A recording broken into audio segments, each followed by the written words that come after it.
Hi everyone, it's Lynnea. Today I'm going to be creating with the brand new Bobalicious stamp set from Kindred Stamps. And this stamp set has a couple of sentiments, a little to-go cup of boba tea, and then a cute little girl holding a boba tea. And I just kind of picture her walking down the street, sipping her tea, and she's just the cutest thing in the world.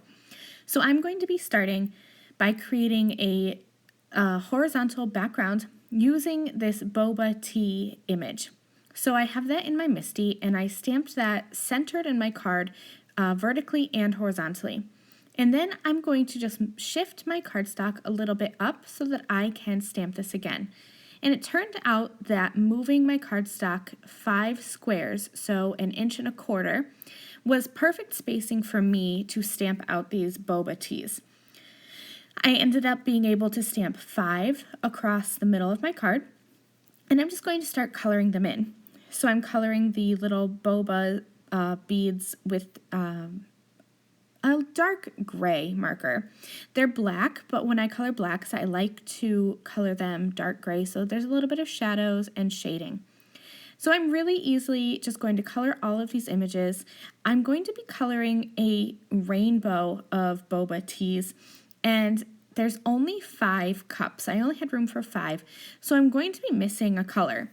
I decided to start with pink in place of red in the middle, and then just kind of work forwards and backwards on my rainbow. So pink will be in the middle, right to the left of that will be purple, and then blue, and then to the right of the pink will be orange and yellow. So I'm going to be missing green.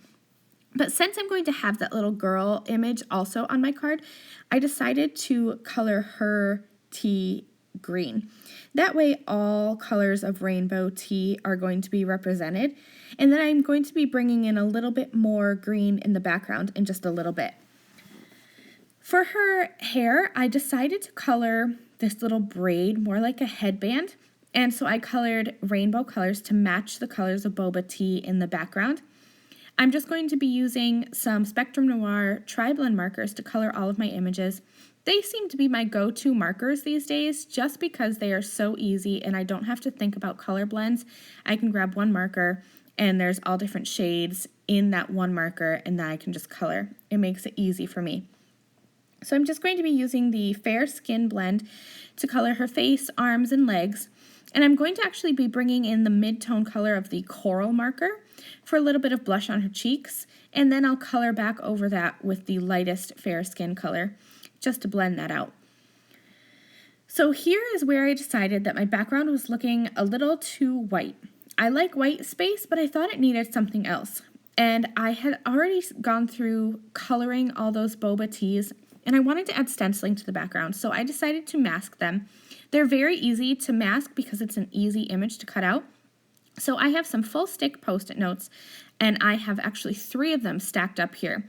I stamped that T, and then I'm just going to trim around and peel apart these full stick Post-it notes so that I can get, it's actually 6 because I stamped twice and then layered 3 Post-it notes.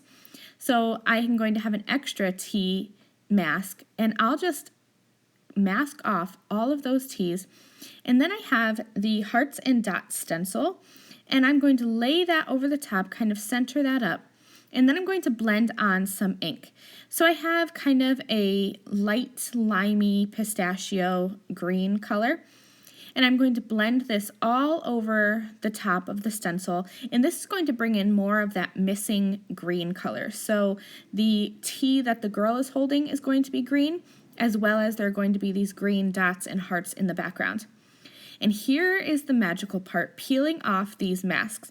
And I do want to mention that I'm just going to stack these masks back up, and I will keep them in the stamp pocket with my stamp set. So the next time I want to mask this image, I already have some cut.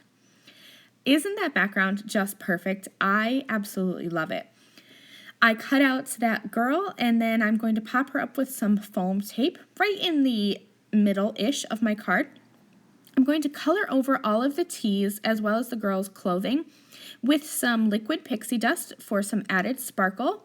And then I will go over the tea portion of the cups of all of the background and the one that she's holding with glossy accents. So it traps that sparkle underneath and also adds some shine on top. I hope you guys love this card. It was a lot of fun making it. I'll see you all next time. Bye!